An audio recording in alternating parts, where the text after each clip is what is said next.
should take it slow.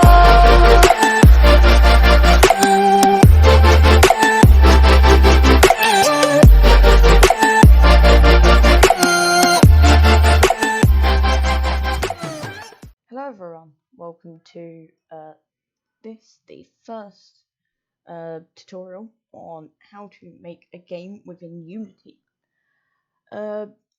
So this specific tutorial is designed for absolute beginners in game development, but it can also be helpful for people who've been using Unity for a while and want to learn some new features and tricks and things like that. So I have been using Unity for a couple of years now. I've built quite a lot of games, as you can see up here. This is only on one computer. I've done many other game projects, many other different things I've been working on. Got some GTA games, platformers, my own rendition of a Minecraft-like game, Foxcraft, first-person shooters, 2D games. I've got quite a lot here.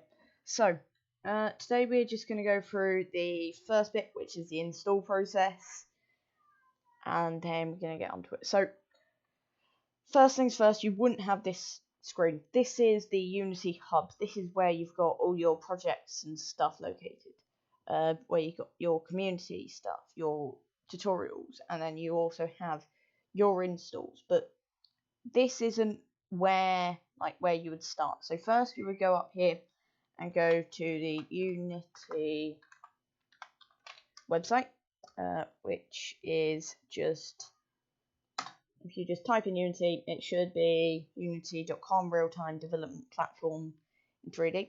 Then you want to head over to products, get started, click on individual. So here we have students. So we've got a couple of options here. We've got individual, which is students, learn the tools and workflows professionals use in jobs. So this is for students. You'll get it free, and you get quite a lot of access to some things on here. Then you have personal, which is just for you if you just want to make some basic games. You don't have a team. There is a requirement: revenue or funding less than 100k, which is £100,000, well, $100,000 in the last 12 months. So if you got any more than that, then you obviously can't be using Unity. Well, you can't be using this one. So then you would have to come over to business, plus more functionality and resources to power your products. This is if you have less than $200,000. Obviously, I'm in the UK, so yeah. Annual plan prepaid is $9.99. Depends on what you want to do. So this just gives you more functionality with all this. Then we have Pro, the complete thing, and then we have Enterprise, which is obviously a lot more, but you have to contact Unity for that. So it depends on how big your team is, how much money you're making, things like that. So if you're just starting out, we don't have to worry about that. We're just going to download personal. So if you press get started, you can come to this screen where you've got some Unity tutorials, things like that. But what you want to do is try and download Unity. I forgot where you go from here. So what you want to do is actually go down to the bottom and click older versions of Unity. Don't worry, this does have the newer versions as well. This is just all of the downloads. So Unity 19, 2019, last done in 8th of April, and then you can download it for Windows or Mac here. What I suggest is you use the Unity installer and download the hub. So if you click on Unity hub there, because that will then download this Unity Hub thing, where you've got all your install versions. So I've got 2019, a couple of them, and a 5.6.7 F1. So once you got that, you're obviously, it's good. It may take a while to download. That is just down to Unity. Then you're going to be thrown up like this, but you won't have all this. So to create a game, you would like to press New. If you have more installs and you would like to switch between either 6, 5, or 2019, then you would press this little drop down box and then you would select your version here. But press New, and then this will take us to the newest version of Unity. Apologies about that Skype ping. And then you would name the game, so my first game, and let's hit create. So you can obviously choose on this screen 3D or 2D, where you want to save it to. We're not going to worry about that for now though, because that will default to your Unity folder. So if we press create here, it will get rid of it and it will open a new screen. Sorry, I'm just checking my OBS footage. 6 minutes. Okay. So we would then come to this screen.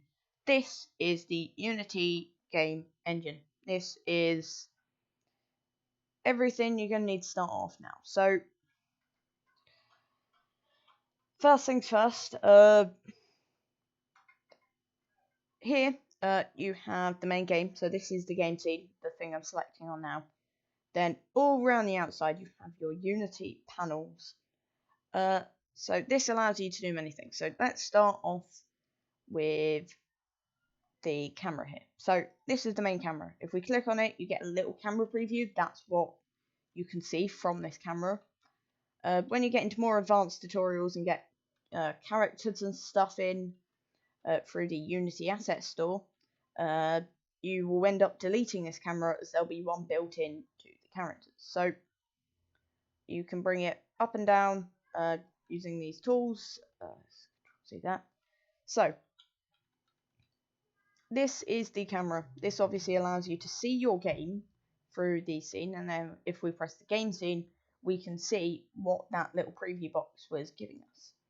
So this is the development scene. So this is the scene view, which means we can see everything we're making, what we're doing, things like that. So if we click on the camera here, you're going to notice it gets highlighted up here, and then if we press F, it will, on any one of these, it will go straight to where the object is, and it will highlight it.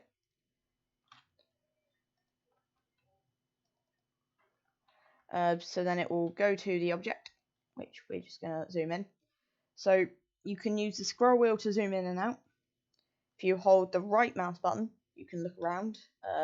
We're looking all the way around here. Left mouse button to obviously select things, click on things, etc.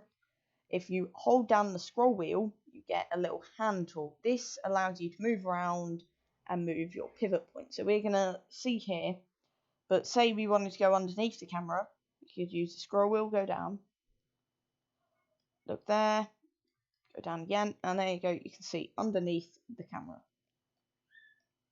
So if we click back on the camera here, you're going to see a load of text here pops up. This is the inspector tool. We don't need to worry about the services tab yet. The inspector tool shows us all the details about it. So we get, if we just click on none here. So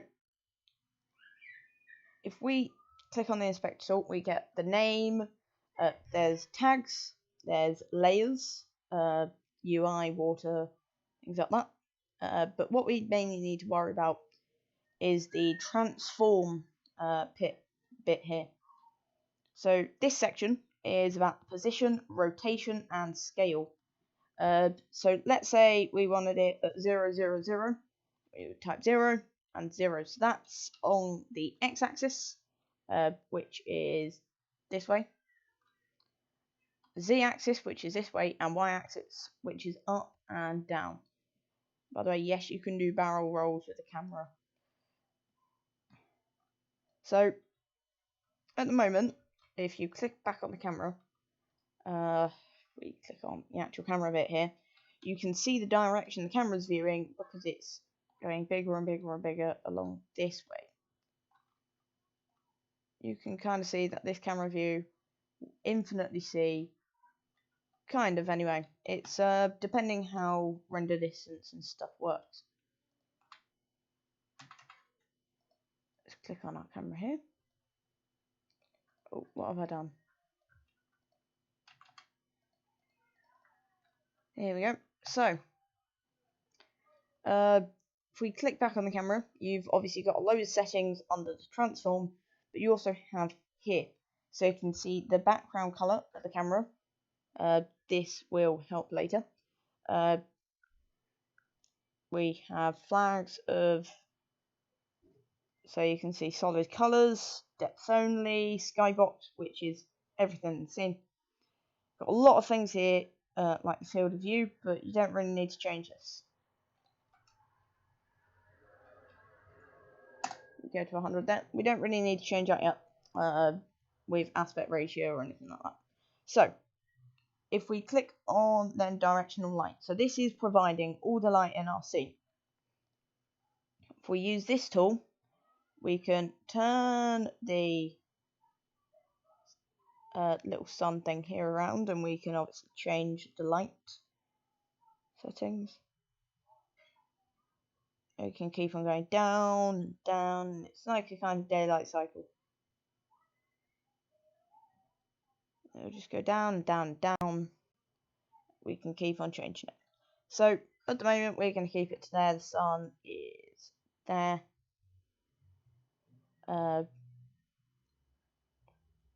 So we're going to keep it like that. But on the inspector, you can obviously transform it, so you can change position, things like that. But then you have a new tab called light. So this is where you can change the color of the light to more yellow, and you'll see the effects if we move it here. You can change the color of the light, whether it be quite green or whatever, and then this will affect anything underneath it. So at the moment we're going to press Ctrl Z to undo any mistakes we've made, and we're going to get it back to here. So if you click back on it, you obviously have some more things like baked, real time. Got quite a lot of things here, like strength, shadows, resolution, things like that. So this we don't really need to worry about apart from the color here. Now, if we go down to the bottom, this is our assets and kind of folder bit. So this is where everything is stored in scenes. So if under here we can create folders that have materials, specific scenes, scripts, and things like that. Animations, GUIs, quite a lot. Then if we nip over to the console, this is where we can see everything that's being outputted by our game. So error messages will show up here.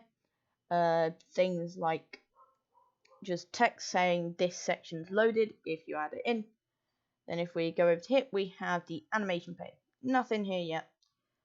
So in Unity, it's about a half and half between actual design of your game and visually designing the objects, which is object orientated, and the actual programming side.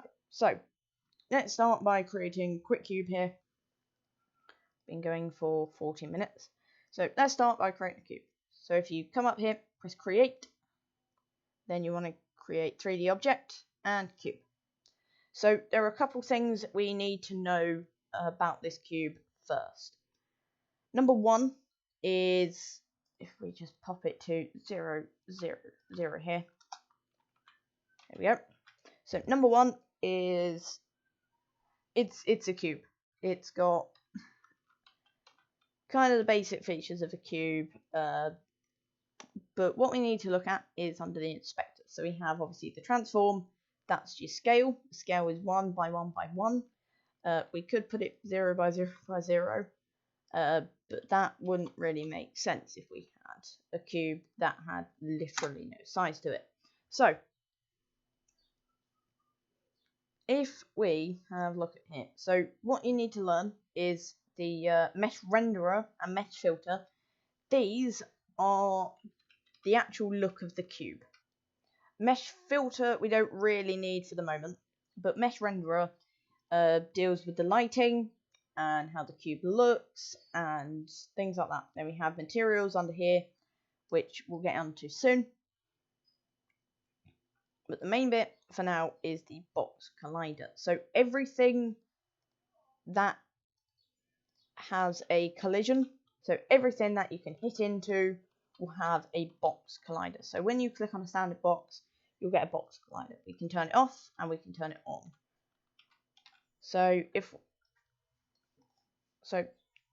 a box collider will stop things from hitting it and things like that. So we can change the size of the box collider, so it can be double the size of the box. If we put 2 by 2 by 2, double the size of the box. You see the green line is the collider. So if we add a component down here, and we go collider, we'll go capsule collider. This will be 0, 0, 0. Then in here, you can see a little capsule, which is our capsule collider. So these manage all collisions and things like that. So let's change the size of our cube so we have something to work with it. So you either have this tool up here. This is the size tool. You can use this if you want it more precise. You can always hold control for snapped grid settings, which can be changed under file, under edit, sorry, snap settings, and then you can change your snapped grid settings here. Or you can come over to your inspector and change it by typing in the scale you want. So if we go 10 by 10 by 1. 10 by 10 with a 1 height cube. This is what we have here. So we put it back to 1 by 1. So you can change quite a lot of things using the transform. Next thing we're going to get onto is different shapes and with the line. So if we click on create again, we can get another 3D object, which you can have all of these. At the moment, we're just going to go for a sphere. This is, if we just undo that by hitting Control Z, this is the same as a box, but obviously a circle. Now, if we change the light colours here, you can see how it's affecting the circles. So if we go green, it's going to be green. Let's show bright green, blue, change all the colours there. We just go back. Then, if you click on your rotate tool, which is this one up here, you can swivel it around and you'll see the shadow change on your little sphere here.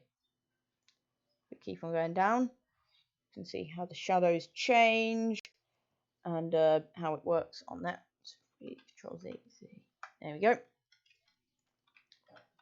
So, as we said for the cube, this has a collider. You can see the green line. That is a sphere collider because it's in a circle. We could then add a component and we can add a box collider if we wanted to, which then we can make 2 by 2 by 2. So this is basically colliders for now, but what we're going to do is we're going to try and work with some physics today. So if we click on transform in our box and we click on and we want to type in the values 5 by 5, just give us a nice decent square. Then we're going to add a 3D sphere like we just did, but this one we need to add some things to it. So if you click on add component and then you would like to add I forgot what it was, physics, and then you want to add a ridge body. Here we go. This will do some gravity related work. So this applies basic laws like gravity, mass, drag, angular drag, things like that. So make sure you use gravity on and mass of 1. if we then click on our main camera, which is going to be down here, we are going to move the main camera along a bit more and down. So what we're going to do is we're going to press play up the top. We're going to see the little sphere drop and hit on the collider. So what we just need to do is make sure the sphere collider is there, and we have obviously the box collider 2x2x2. If we set that to 1, so if we play it again, it's going to sync. So have a go at this, up the mass to 5, and watch how fast it will drop, and things like that. Oh, that's back to 2. Just a quick thing, when the game is playing, if you then pause it and change anything here, it won't be changed when you play it again. So if we played the game, paused it, set it to 10, then played it again, it obviously wouldn't be able to drop because it's already dropped, and it would set back to 5. So if we set it to 50, mass of 50 here, this should be pretty fun, and it will just fall.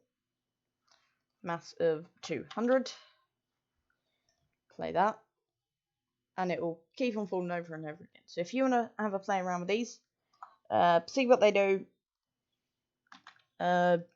enjoy obviously what's going on here.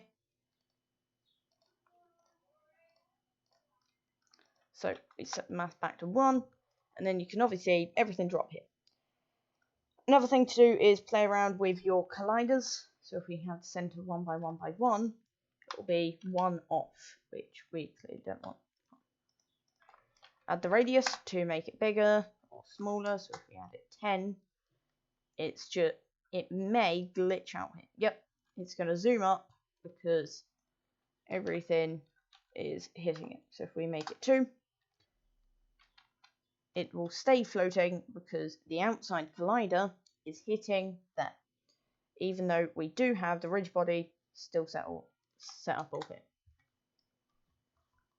So let's take the radius back to 0.5. This means it's going to be 0.5 all the way around. So that is going to end today's tutorial on the basics of Unity. If there's anything you would like to see next in the Unity tutorial series, please let me know. I'm happy to cover absolutely anything. Tomorrow we're going to get into using some Unity assets, creating some basic scenes, adding some textures, and maybe making a character from the Unity assets in a platformer game.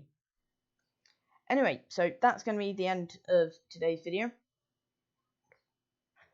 Hope you have enjoyed this video today. Hope you obviously have learned something, how to install the Unity engine, how to make cubes, about the inspector panes, about all your different panels here with your animation panels, your project panels, and how to add your cubes, spheres, box colliders, change your lights, change your cameras, things like that. So I hope you've learned some things here. I recommend checking out the channel Jimmy Vegas. He does tutorials on how to make games. He done a Minecraft series in Unity 5. Quick disclaimer about his videos. He uses JavaScript as it's a lot easier to learn. We are going to be using JavaScript as well because we have Unity 5.6.7 F1. If it's any higher than that version, if it's 2018, 2017, 2019 continuous, that doesn't support JavaScript. So you will have to use C#, which is slightly harder to learn. So if you would like to continue with this series and follow along specifically how we do in scripting, you would like to make sure you download the Unity 5 edition and not the 2019, 2020, 2018, so on. So if you make sure you have 5 and then the latest version of 5, which is 6.7 F1, to follow on with this series, then you are going to be able to see things like this. And yeah, so thank you for watching this tutorial, and I will see you next time. Goodbye.